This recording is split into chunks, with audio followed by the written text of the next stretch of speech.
خبر شامل کرتے ہیں چکوال سے۔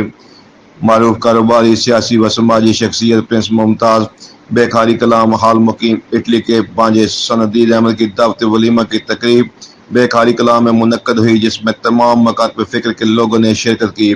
دعوت ولیمہ کی پروکار تقریب میں سیاسی، سماجی، کاروباری و صحافتی شخصیات نے شرکت کی، جن میں ملک تصور عباس، کرنل شائی لطفال حافظ، ریٹائرڈ جنرل مسرور احمد بھٹا، ممتاز کہور، چودھری علی ناصر بٹی، نواب تیمور علی خان، ملک اشتیاق، وزیر پیر تابش کمار، پیر ریاض الحسن Shah, Maulana Hafiz Abdul Aleem, Raja Asif, doctor Zia Mohi Uddin, Zaid Goga, Muhammad Ashraf general secretary, Chakwal press club Zulfiqar Mir, information secretary, Chakwal press club Raja Saqib Abbas, Kaisar Bukhari, Qasim امان، نوجوان صحافی راجہ تنویر حیدر، معروف سماجی شخصیت ملک محمد اقبال، سید تجمل حسین شاہ، شعیب کھوکھر سمیت دیگر عام شخصیات نے دعوت ولیمہ کی پروکار تقریب میں شرکت کی۔ اس موقع پر پرنس ممتاز حال مقیم اٹلی نے اپنے ایک پیغام میں کہا کہ میں ان تمام سیاسی، سماجی، صحافتی، کاروباری شخصیات کا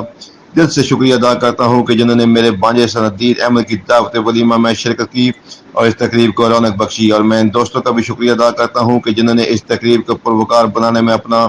کردار ادا کیا اور ہماری اس تقریب کو چار چاند لگا دیے۔ میں تمام دوستوں کا شکریہ ادا کرتا ہوں کہ جنہوں نے اپنے قیمتی وقت میں سے وقت نکال کر اس تقریب میں شرکت کی۔